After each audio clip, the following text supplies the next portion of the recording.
Pas de surprise et encore moins de ferveur. L'annonce de la candidature de Manuel Valls à la primaire de la gauche n'a pas suscité un emballement parmi les élus PS de Loire-Atlantique.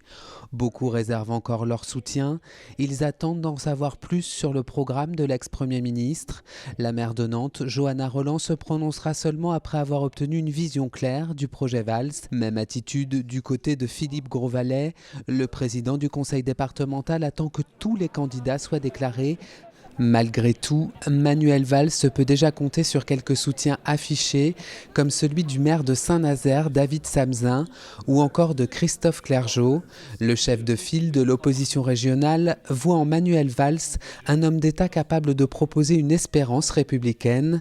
Certains, au contraire, sont sévères avec l'ex-locataire de Matignon. Sur son blog, le conseiller régional Éric Touzeau, soutien d'Arnaud Montebourg, le considère même comme l'un des responsables de l'échec du quinquennat Hollande. Mais ce départ anticipé de Matignon pose une autre question pour le territoire. Quid de la promesse de Manuel Valls sur le dossier de l'aéroport de Notre-Dame-des-Landes? L'ex-premier ministre s'était fermement engagé à évacuer la ZAD cet automne. Sur les réseaux sociaux, les partisans du projet interpellent déjà le nouveau premier ministre Bernard Cazeneuve. Chacun essaie de se rassurer avec les récentes déclarations du nouveau ministre de l'Intérieur, Bruno Le Roux. Ce dernier réaffirmait en novembre la légitimité d'une action pour débuter les travaux. En attendant, au-delà des discours, les semaines passent et la fin de l'automne approche. Il reste exactement 14 jours au gouvernement pour tenir ses promesses. Le port de la Noé-Veillard compte un nouveau locataire. Fraîchement débarqué de Normandie, l'Évasion doit subir ces prochains mois des travaux de peinture et d'accessibilité pour les personnes à mobilité réduite. Et quelques retouches avant de relancer en avril 2017 les liaisons maritimes entre Pornic et Noirmoutier. Je viens de Normandie, donc il faut savoir qu'ici c'est 100 jours de pluie de moins par an.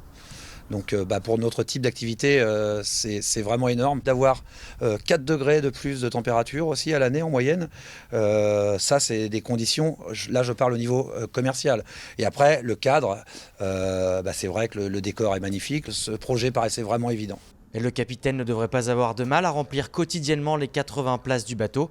Et il faut dire que cette liaison est interrompue depuis 8 ans. L'attente des habitants est donc grande.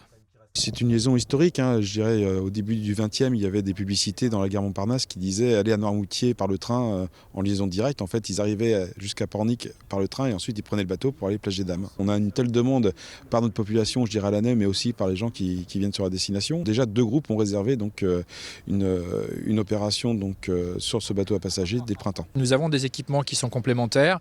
Nous avons, que ce soit du côté de Pornic ou Noirmoutier, investi pour pouvoir accueillir de nouveau un navire à passagers. Donc il était temps que les choses puissent se faire. Dynamiser l'activité des 2 ports et de leurs commerçants serait pour les 2 villes côtières le meilleur des retours sur investissement. Les cartels et la signalétique ont pris un coup de vieux et pour cause puisque le dispositif d'explication du Maillet-Brézé date des années 90. L'heure est donc à la modernisation pour le navire-musée qui met le cap vers le numérique. Et les anciens schémas n'étaient pas forcément adaptés aux explications, notamment on reçoit des scolaires et on sent bien, ils sont avec leur questionnaire, les petits schémas, c'est un petit peu scolaire, alors que quelque chose de numérique, d'un peu plus vivant, ça permet de mieux capter aussi l'attention aujourd'hui. L'intérêt d'un musée, c'est d'être capable d'évoluer, de s'adapter à l'époque aussi. Et puis ce qui est bien, c'est de rendre la visite un petit peu plus vivante également. Pour recréer l'effervescence de l'ancien escorteur d'escadre, l'association qui gère le Maillet-Brézé a réfléchi à tout un dispositif. Sonorisation des espaces de commande, des machines, du poste d'équipage, projection vidéo et même un éclairage nocturne. Le projet est ambitieux, mais les 80 000 € de budget annuel ne suffiront pas pour cet investissement. L'association a donc décidé de faire appel au soutien des internautes. On a besoin de fonds complémentaires pour travailler sur des projets de muséographie ou de communication. Et c'est l'objectif de ce projet de financement participatif. C'est d'essayer de faire participer les anciens de la marine ou les marins également d'Active, puisque c'est le seul bateau qui est aujourd'hui transformé en monument historique en France. L'association a choisi le site d'artagnan.fr pour cette campagne de financement participatif. Elle espère récolter 20 000 € d'ici la fin du mois. À 2 pas de la place Royale, une institution. Cette enseigne, tous les Nantais la connaissent sans forcément avoir franchi ses portes. Le magasin Chaussol, c'est d'abord une entreprise familiale qui a commencé en 1957. Aujourd'hui, c'est Marc Felzenard qui est aux commandes. Je suis né dans les chaussures. J'ai toujours été dans mes boîtes de chaussures. J'ai pris l'affaire en 87, au moment où mon père s'est mis en retraite.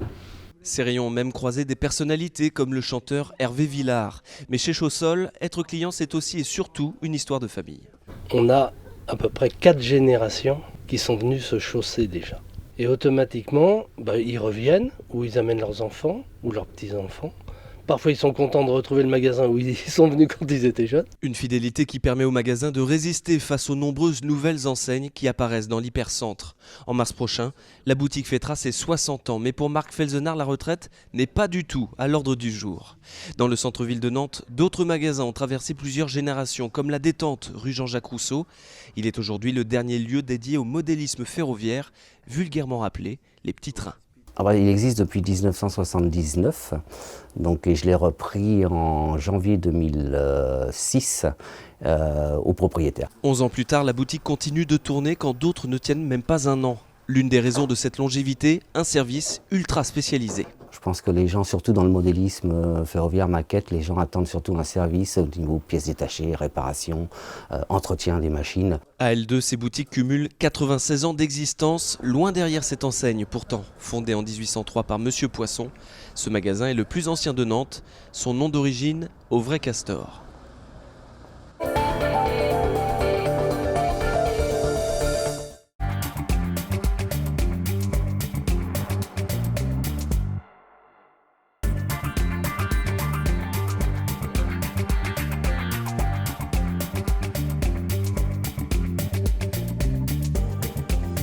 La fonction de la maison de l'emploi, c'est de coordonner en fait tous les acteurs emploi pour pouvoir accueillir en fait dans le cadre de notre offre de service tous les demandeurs d'emploi, mais aussi des usagers, des salariés aussi, puisqu'on a une offre de service en direction des salariés, les entreprises qui sont en recherche d'emploi et qui ont besoin d'être accompagnées.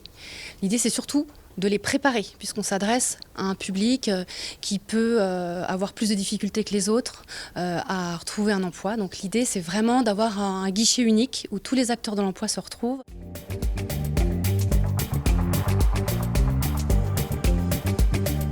On a un rôle aussi par rapport à tout ce qui est numérique, et donc de pouvoir les aider à avoir accès au numérique pour ceux qui ne l'ont pas chez eux, mais aussi pouvoir les accompagner. Donc on a des animateurs au sein de la cyberbase pour pouvoir les aider. On les aide aussi sur la posture professionnelle parce que être en recherche d'emploi, il faut des techniques. C'est comme une recherche d'emploi, en fait, c'est une démarche, il faut avoir le bon costume, donc des fois on les aide par rapport au look.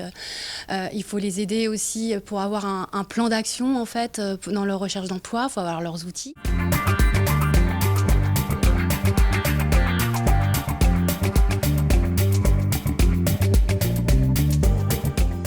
L'idée de cette expo, c'était un peu de remettre les usagers à l'honneur, parce que les usagers, souvent on en parle en tant qu'usagers, bénéficiaires, demandeurs, c'est un identifiant, c'est un code à usage unique. Donc l'idée, c'était de ne pas oublier que derrière tout ça, c'est des parcours de vie, c'est des personnes.